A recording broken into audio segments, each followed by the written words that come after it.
कहा कि अगर टंटिया मामा ने और बिरसा मुंडा ने इंतजार किया होता कि हमारे साथ में वो नहीं है, तो शायद उनके नाम आज जननायक में नहीं होते, महापुरुष में नहीं होते, भगवान में नहीं होते। इस बात से मुझे अंदर तक एक नई, क्या कहते हैं उसको, हमें मोटिवेशन मिलता है, बहुत बड़ा मोटिवेशन है। आज मेरे को एक लाइन में इन्होंने दे दिया कि हमें किसी का इंतजार नहीं करना है, अगर हम किसी के लिए रुकेंगे कि वो हमारे साथ आएगा और फिर हम कुछ करेंगे तो शायद उनको चली जाएगी और मौत में कोई भी साथ नहीं आता, तो हमें अकेले ही करना है जो कुछ करना है। तो सर्वप्रथम बहुत बहुत धन्यवाद यहाँ पे हरिराजपुर के जो सामाजिक कार्यकर्ता लोग जिन्होंने मुझे बुलाया। और आज देखो उम्मीद नहीं थी, मुझे लगा रैली वगैरह का टाइम में सभा ऐसा सोचा नहीं था, क्योंकि कुछ मैं बोलना चाहूँगी।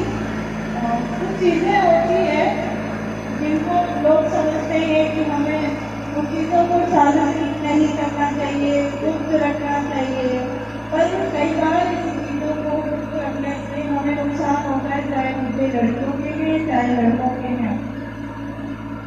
पूरे देश में आज श्रद्धा का केस चल रहा है। श्रद्धा का केस सुना है आप लोगों?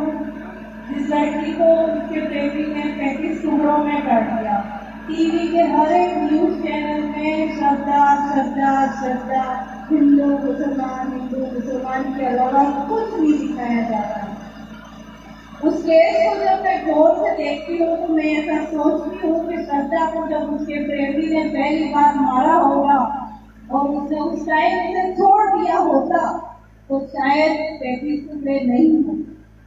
उसने सोचा होगा कि क्या है चलता है, क्या है चलता है, किस मुंह से मैं मेरे माँ बाप के पास वापस जाऊँ। और अगर एक बार उसने सोचा होगा कि अगर ये थप्पड़ मार सकता है, ये गाली दे सकता है, ये मार भी सकता है, मुझे इसके साथ नहीं रहना है, तो हो सकता है, हो नहीं सकता है। ये श्योरिटी होती उसके 35 टुकड़े नहीं होते। और आज देश में ऐसे मामले सबके सामने नहीं आते। इस मामले को याद करना कुछ है नहीं है नहीं पता, लेकिन अखबार में देखो, टीवी में देखो, मोबाइल में देखो, इसके अलावा कुछ नहीं दिख रहा है। श्रद्धा के अलावा कोई मामला कहीं और दिख ही नहीं रहा है। तो कहीं ना कहीं हमें ऐसे मुद्दों से सीख लेनी चाहिए। लोग अगर हमारे आसपास कोई दोस्त या हमारा भाई या हमारे रिश्तेदार पुरुष किसी के साथ ऐसा कर रहे हैं तो उन्हें रोके, और अगर कोई महिला उसके साथ ऐसा हो रहा है तो वो सचेत हो जाए, वो शिकार होने का इंतजार ना करे, वो ऐसा ना सोचे कि हम किसको कहें, कैसे कहें, बदनाम हो जाएंगे, लोग क्या कहेंगे। आप बंद कमरे में मरोगे, इससे अच्छा है कि 4 लोगों के साथ बदनाम हो जाओ और इज्जत से अपने माँ बाप के सामने रहो, कोई आपको मार नहीं सकता। और सबसे बड़ी बात, आज संविधान दिवस है। संविधान में हमें बहुत सारे हक अधिकार दिए गए हैं, लेकिन हमारे लोग उन चीजों को समझते नहीं। इसके पीछे कारण है कि संविधान एक बहुत बड़ी किताब है जिसको हम लोग नहीं समझ पाते। उसको समझने के लिए बहुत समय चाहिए। मैं ऐसा चाहती हूँ कि आज जैसे अलीराजपुर में हम टंटिया मामा की मूर्ति स्थापित कर रहे हैं, और आज पूरे देश में एक प्रचलन शुरू हो गया है आदिवासी समुदाय के अंदर कि वो अपने अपने महापुरुषों की मूर्तियों को स्थापित कर रहा है। मैं चाहती हूँ मूर्ति स्थापना को मैं कतई गलत नहीं कहूँगी, होनी चाहिए, क्योंकि हमारे जो इतने इतने नन्हे मुन्ने कोरिया हैं, ये कैसे हमारे महापुरुषों को जानेंगे। हमने सारे देवी देवताओं को जान लिया, देवी देवता सिर्फ हिंदुओं के क्या, सारे धर्मों के सारे देवी देवताओं को जान लिया, क्योंकि उनके जो मंदिर मस्जिद चर्च है वो हर गली नुक्कड़ पे है।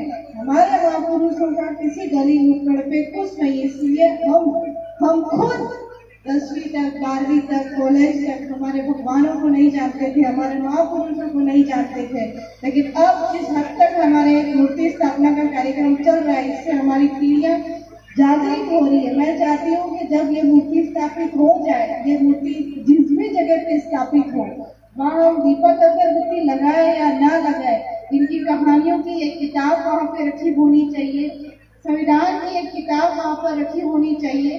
अगर किसी को समय मिलता है तो उस छप्पर के नीचे बैठे, आधा घंटा बैठे, उस किताब को पढ़े। अगरबत्ती लगाने से भगवान आए या नहीं आए, लेकिन किताब को पढ़ने से आपको सद्बुद्धि आएगी, शिक्षा मिलेगी, तो आप वो जरूर करें। और हर जगह जहाँ जहाँ आप मूर्ति स्थापित कर रहे हैं वहाँ पे संविधान की किताब और उस महापुरुष से संबंधित उनके तमाम कार्यों से संबंधित उनकी उपलब्धियों के से संबंधित जो कहानियां हैं वो वहाँ पे रखें, ताकि वहाँ आने वाला व्यक्ति उनके बारे में जान सके। आसपास की जो दीवारें वगैरह रहती, कई बार जैसे नंदिया मामा का जो मुख्य स्थान है ना बड़ौदा में, वहाँ दीवारें हैं, उन दीवारों पे हम कम से कम टंटिया मामा के सारे कार्यों को लिख सकते हैं, ताकि लोग ऊपरी ऊपरी नजर से तो जाने। आज भले ही हम मूर्ति स्थापना कर रहे हैं, लेकिन इनमें से खड़े किसी भी व्यक्ति को टंटिया मामा के बारे में कुछ लोगों को नहीं पता होता है, तो वो हम कैसे दूर करें? वो ऐसे दूर करेंगे कहीं पर भी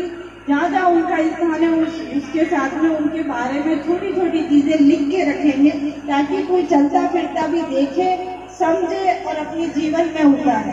बस इसी के साथ बाकी बातें अपन कल करेंगे। जय जोहार, जय आदिवासी।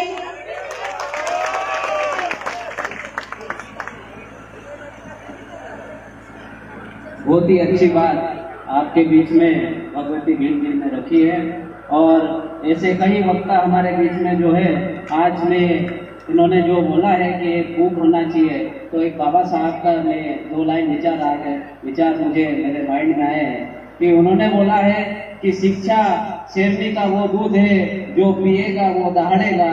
तो ये कहीं न कहीं आज साबित हो रहा है कि बिरसा मुंडा जी, टंटिया भील के बारे में, खंजा नायक के बारे में, या जितने भी क्रांतिकारी हुए हैं उनके जो विचार है कहीं न कहीं आज बोलने लगे।